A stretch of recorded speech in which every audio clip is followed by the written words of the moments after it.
Over a decade ago, a young farmer realized he needed a path around the status quo of grain commodity pricing and started an animal feed venture that is growing by leaps and bounds.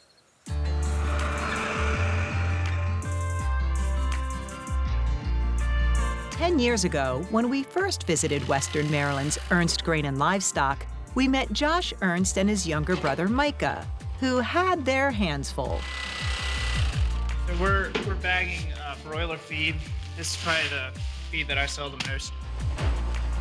The year before, he started a non-GMO livestock feed business with one main goal.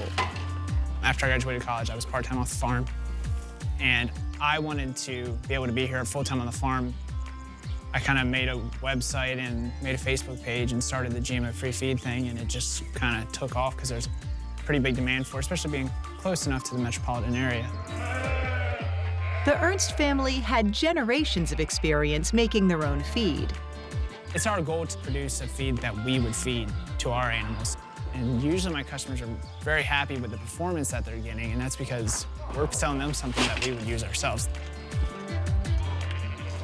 It was easy for us to go into that because we already had the grinder mixer and the grain storage here on site because we've always made feed for our own animals. So basically, I just kind of had to figure out what the customer wanted. A year in, business was brisk, and Josh was full-time on the farm. I didn't realize there was as much of a demand for GMO-free feeds as there is. We find that our customers are driving an hour to 2 hours, sometimes 3 hours to get their feed from us. When we first started out, that was our goal, was to sell everything that we produce. So now I'm gonna have to come up with new goals. So. That was 10 years ago.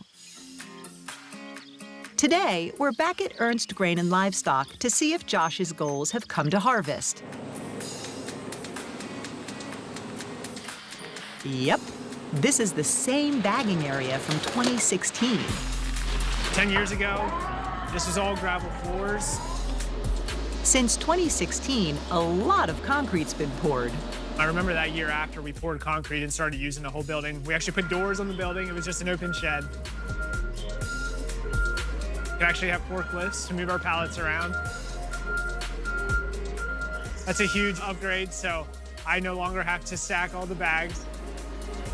Which is a blessing, since the business is 20 times larger than when he was bagging in 2016.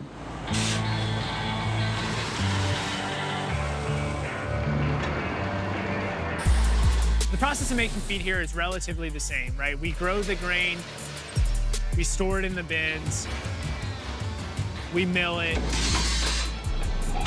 we pack it, and then we sell it to the customer. We just farm a lot more acres than we used to. In 2016, they farmed 500 acres of grain, stored in small bins, milled in Grandpa's barn, and sold to locals. Today, they're farming 1,100 acres of grain, stored in 50 bins, and in 2020, started selling products on Amazon, requiring regular shipping to Amazon warehouses in Hagerstown, St. Louis, and Reno. Off to Amazon. Giving them 2-day shipping within the lower 48 states. And we have delivery routes all throughout Maryland. We're in Northern Virginia, some of Pennsylvania and West Virginia. More sales meant more storage for both grain and bagged product. In addition to this building, in 2022, we added a 60 by 120 foot structure here. So this building is 24 feet tall. The Amish guys who built it for us is actually the tallest pole building that they ever built. In 2023, we added another building back behind for storage. So we built this building 2 years ago thinking that it was massive and we'd be able to store a lot of product, but we've already outgrown it and are making plans to make room for more. Same goes for their grain bins. 50 bins holding nearly 200,000 bushels of various grains that's automated. So I actually control it all with this, my phone. So we can remote control anything that's happening in the facility. Everything that we build out there, we build in-house. We bought a lot of it used off Facebook Marketplace. So this will basically make so we don't have to make feed in the barn anymore. The grain comes in through the roof. It can get cleaned. These roller mills actually crack the grain. This weighs out the batch, and then it drops into our mixer for mixing. And then when finished, it'll head that way to be packaged. With that goal complete, does Josh have any goals for the next 10 years? I don't know how to answer that question because, I mean, I've got some ideas and goals, but I guess the sky's kind of the limit. If you had asked me 10 years ago where we're at today, I probably would not have told you where we're currently at.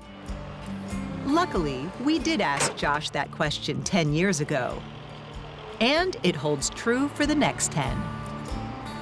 And if I can stay on top of the trends and what's going on in the culture, then if there's a new demand and I can capitalize on that, then they're going to come to me and I'll be able to have a living.